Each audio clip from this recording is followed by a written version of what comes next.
Senior citizens के investments के लिए कौन कौन से ऑप्शंस अवेलेबल हैं और क्या सीनियर सिटीजन्स को अपना इन्वेस्टमेंट इक्विटी म्यूचुअल फंड्स और स्टॉक्स में करना चाहिए। प्रोनेसिस इन्वेस्टर एकेडमी के इस ब्रांड न्यू वीडियो में आप सभी का बहुत बहुत स्वागत है। इस वीडियो में आगे मैं आपको सीनियर सिटीजन्स के इन्वेस्टमेंट्स के लिए कुछ टॉप इन्वेस्टमेंट ऑप्शंस के बारे में आपको डिटेल में बताऊंगा। अगर आप अपना इन्वेस्टमेंट नॉलेज बढ़ाना चाहते हैं ताकि आप खुद से खुद का इन्वेस्टमेंट्स मैनेज कर सकें तो आप हमारा एजुकेशनल यूट्यूब चैनल प्रोनेसिस इन्वेस्टर एकेडमी सब्सक्राइब कर सकते हैं।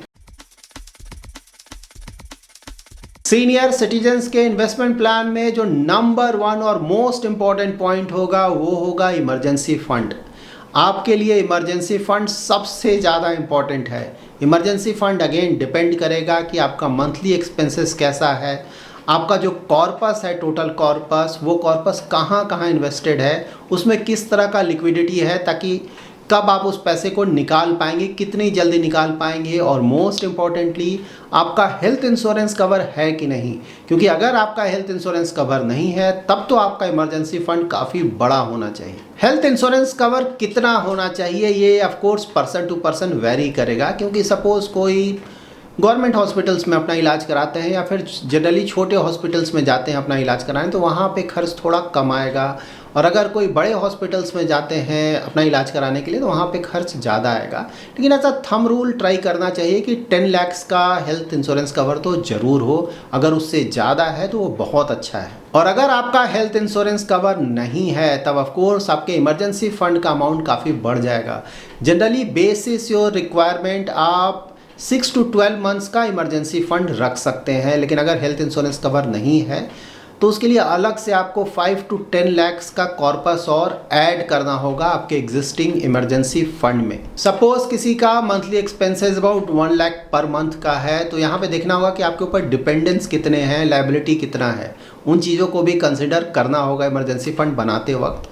तो अगर लायबिलिटी नहीं है, डिपेंडेंस का ज़्यादा प्रेशर नहीं है तो इवन 6 मंथ्स का इमरजेंसी फंड सफिशिएंट है, दैट इज़ 6 लाख का इमरजेंसी फंड आप बना सकते हैं। लेकिन अगर लायबिलिटी ज़्यादा है, किसी तरह का लोन का EMI भी चल रहा है, तो उसके अकॉर्डिंगली आपको अपना इमरजेंसी फंड भी बढ़ाना होगा।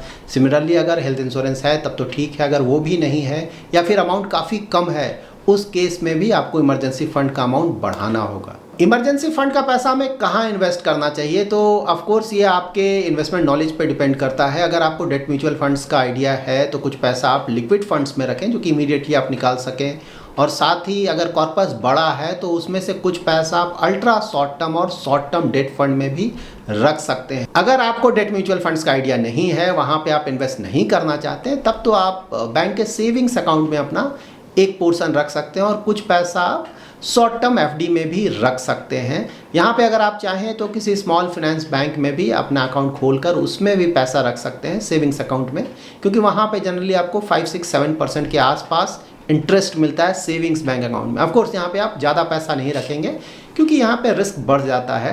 तो 5 लाख तक का इंश्योरेंस कवर है तो वो आप उतना पैसा तो एटलीस्ट आप रख सकते हैं। यहाँ पे ये भी ध्यान में रखें कि ये जो 5 लाख का इंश्योरेंस कवर है ये पूरे डिपॉजिट पे मिलता है। लाइक आपका सेविंग्स अकाउंट, FD और RD सारा पैसा मिलाकर टोटल 5 लाख का कवर होता है। इमरजेंसी फंड डिसाइड करने के बाद अब हमें कुछ इन्वेस्टमेंट ऑप्शंस के बारे में जानना है। तो इन्वेस्टमेंट ऑप्शंस सेलेक्ट करने से पहले आप ध्यान रखें कि आपको हमेशा ही SLR का ध्यान रखना है, दैट इज सेफ्टी, लिक्विडिटी और रिटर्न। सेफ्टी मीन्स आप जो भी पैसा इन्वेस्ट करें उसमें से ज़्यादातर अमाउंट का कैपिटल प्रोटेक्टेड हो, दैट इज़ कैपिटल पे किसी तरह का रिस्क नहीं आए। लिक्विडिटी मीन्स आप जब चाहें ज़्यादातर पैसे को तुरंत निकाल सकें, आपका पैसा स्टक नहीं हो।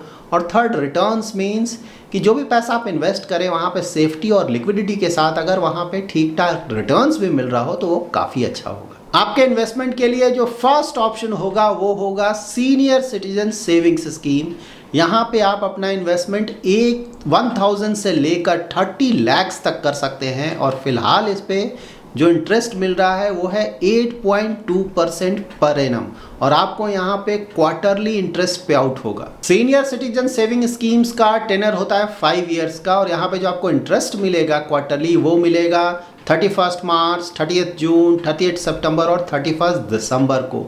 तो ये काफ़ी अच्छा ऑप्शन है सीनियर सिटीजन्स के लिए। ये अकाउंट आप सिंगल होल्डिंग में भी खोल सकते हैं और ज्वाइंट होल्डिंग में भी खोल सकते हैं। ज्वाइंट होल्डिंग में सिर्फ आप ये अपने स्पाउस के साथ ही खोल सकते हैं।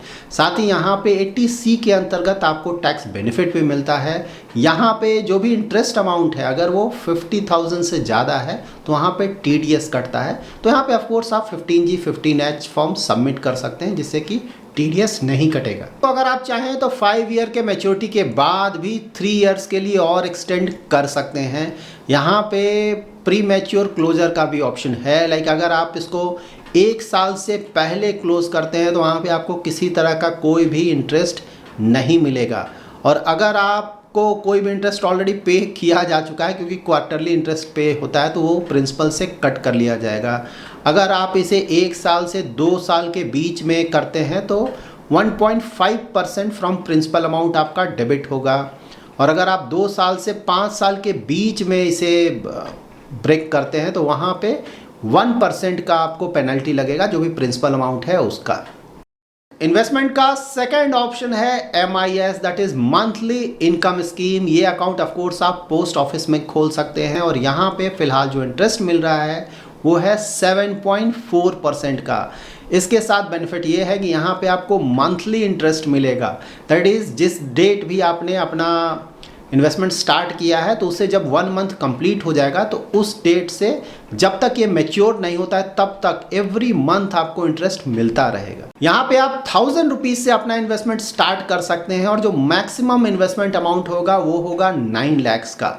और अगर आप ज्वाइंट अकाउंट खोलते हैं तो वहाँ पे मैक्सिमम इन्वेस्टमेंट अमाउंट 15 लाख का होगा। लेकिन यहाँ पे आपको ध्यान में रखना है कि जब भी ज्वाइंट अकाउंट खुलेगा तो जो भी इन्वेस्टमेंट हुआ है वहाँ पे वो टोटल इन्वेस्टमेंट का जो हिस्सा है वो 50-50% दोनों होल्डर के बीच डिवाइड हो जाएगा। तो यहाँ पे हमेशा ध्यान रखें कि किसी भी एक पर्सन को 9 लाख से ज़्यादा का बेनिफिट यहाँ पे नहीं मिलेगा। आप 9 लाख से ज़्यादा का डिपॉजिट सिंगल में करें या फिर ज्वाइंट में करें, आप नहीं कर सकते। यहाँ पर भी मैच्योरिटी 5 ईयर्स में होता है। यहाँ पे 80C के अंतर्गत आपको टैक्स बेनिफिट नहीं मिलेगा और यहाँ भी इंटरेस्ट पे आपको टैक्स देना पड़ेगा, लेकिन हाँ यहाँ पे TDS नहीं कटता। इस अकाउंट को भी आप प्री मैच्योर क्लोजर कर सकते हैं, लेकिन यहाँ पे आप 1 साल से पहले इस अकाउंट को क्लोज नहीं कर सकते हैं। अगर आप इस अकाउंट को 1 ईयर टू 3 ईयर के बीच में क्लोज करते हैं तो 2% प्रिंसिपल अमाउंट से आपका डेबिट होगा।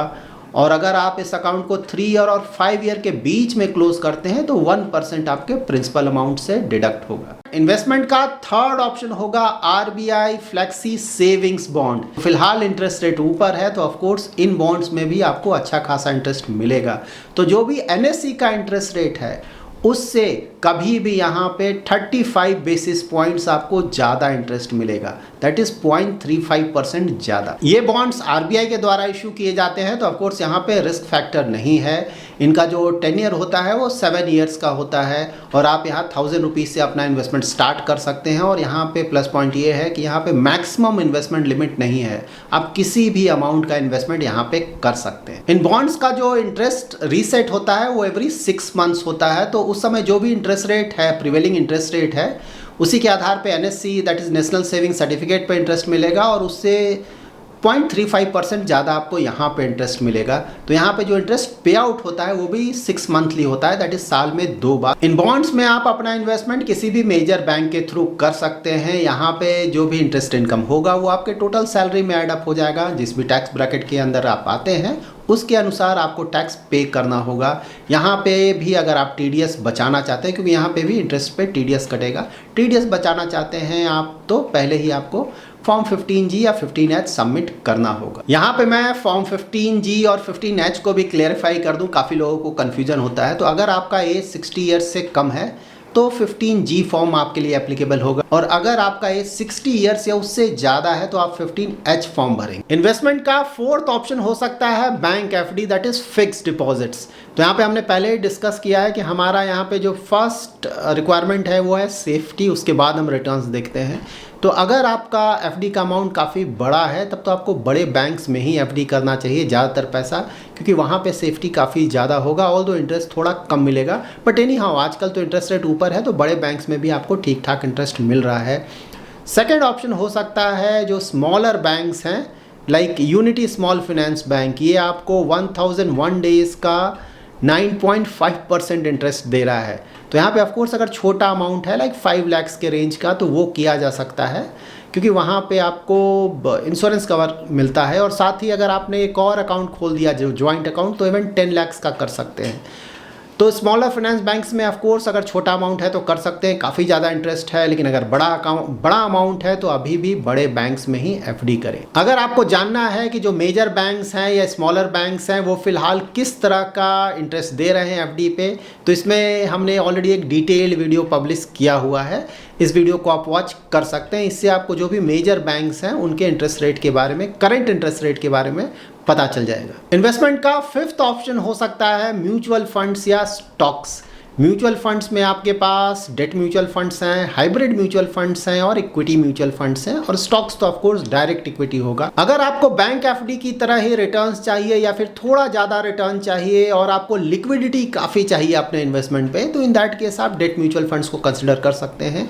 यहाँ पे इन्वेस्टमेंट के आधार पे आप अपना इन्वेस्टमेंट होराइजन के आधार पे आप अपना इन्वेस्टमेंट कर सकते हैं। इन्वेस्टमेंट होराइजन अगर फ्यू मंथ्स का है तो लिक्विड फंड्स को आप कंसिडर कर सकते हैं। 6 मंथ्स टू 1 ईयर का है तो ultra short term debt fund को कंसिडर कर सकते हैं। 1 ईयर टू 3 ईयर के आसपास है तो आप शॉर्ट टर्म डेट फंड को कंसिडर कर सकते हैं। यहाँ पे कॉर्पोरेट बॉन्ड फंड को भी आप कंसिडर कर सकते हैं। बैंकिंग पीएसयू फंड को भी कंसिडर कर सकते हैं। इन सारे डेट फंड्स पे हमने सेपरेटली डिटेल वीडियो पब्लिश किया हुआ है। तो अगर आप इन फंड्स के बारे में डिटेल से जानना चाहते हैं तो उन वीडियोस को वॉच कर सकते हैं। और अगर आपको थोड़ा इक्विटी एक्सपोजर चाहिए तो आप हाइब्रिड फंड्स को भी कंसिडर कर सकते हैं, लाइक कंजर्वेटिव हाइब्रिड फंड या फिर बैलेंस्ड हाइब्रिड फंड। और अगर आपको पूरा इक्विटी एक्सपोजर चाहिए तो वहाँ पे आप इक्विटी फंड्स को कंसिडर कर सकते हैं। तो ऑफकोर्स आपके लिए स्मॉल कैप या फिर मिड कैप के फंड्स जो हैं वो बहुत ज़्यादा रिस्की होंगे, आइडियली आपको अवॉइड करना चाहिए। अगर प्योर इक्विटी चाहिए भी तो वहाँ पे आपको ट्राई करना चाहिए कि लार्ज कैप के फंड्स में ही अपना इन्वेस्टमेंट करें। वहाँ भी अगर आप चाहें लार्ज कैप फंड्स में एक्सपोजर के लिए तो आप इंडेक्स फंड्स के थ्रू वो एक्सपोजर ले सकते हैं। और अगर आपको इक्विटी मार्केट्स का आइडिया है, स्टॉक्स का आइडिया है, तब तो आप स्टॉक्स में भी थोड़ा बहुत एक्सपोजर ले सकते हैं। स्टॉक्स में भी लार्ज कैप के स्टॉक्स में थोड़ा बहुत एक्सपोजर ले सकते हैं। तो एग्जाम्पल के लिए like HDFC bank, ICICI bank, Infosys, TCS, इस तरह की कंपनीज़ में। ये ऑफकोर्स रिकमेंडेशन नहीं है, ये सिर्फ मैं आपको जानकारी के लिए बता रहा हूँ। तो इन स्टॉक्स को भी आप कंसिडर कर सकते हैं। लेकिन हाँ, यहाँ पे ध्यान रखें कि इक्विटी में आप थोड़ा बहुत एक्सपोजर तभी लें जब आपको स्टॉक मार्केट्स का आइडिया है और आप काफ़ी ज़्यादा रिस्क ले सकते हैं। आपका जो भी पैसा यहाँ इन्वेस्ट कर रहे हैं उसके लिए इन्वेस्टमेंट होराइजन लॉन्ग टर्म का है, लाइक 5 to 10 ईयर्स का। अगर इस तरह का होराइजन नहीं है, बहुत ज़्यादा रिस्क नहीं ले सकते हैं, तो आपको हमेशा ही इक्विटी से दूर रहना चाहिए। इक्विटी म्यूचुअल फंड या फिर डायरेक्ट स्टॉक्स में आप अपना इन्वेस्टमेंट नहीं करें। सीनियर सिटीजन्स के इन्वेस्टमेंट के लिए एक बहुत अच्छा इन्वेस्टमेंट प्लान हो सकता है सिस्टमैटिक विड्रॉयल प्लान। यहाँ पे आप डेट, हाइब्रिड और इक्विटी म्यूचुअल फंड्स में अपना इन्वेस्टमेंट करेंगे और वहाँ से एवरी मंथ आप विड्रॉल करेंगे जो भी आपका रिक्वायरमेंट है उसके अनुसार। तो मैं ट्राई करूँगा कि जल्दी ही आपके लिए एक डिटेल्ड सिस्टमैटिक विड्रॉल प्लान पे वीडियो पब्लिश करूँ। So that's it in this video. इस वीडियो में मैंने जिन भी इन्वेस्टमेंट प्रोडक्ट्स के बारे में डिस्कस किया है वो सिर्फ एजुकेशनल पर्पस के लिए है और पर्सन टू पर्सन ये वेरी करेगा, क्योंकि यहाँ पे देखना होगा आपका इन्वेस्टमेंट होराइजन क्या है, आपका रिस्क एपेटाइट क्या है, आपका करेंटली फाइनेंशियल कंडीशन क्या है, आपके पास किस तरह का कॉर्पस है। इन सब फैक्टर्स को डिसाइड करने के बाद ही ये डिसाइड करना होगा कि आपके लिए कौन सा पर्टिकुलर प्रोडक्ट कितना ज़्यादा सूटेबल होगा और आप किस प्रोडक्ट में कितना एक्सपोजर लेंगे।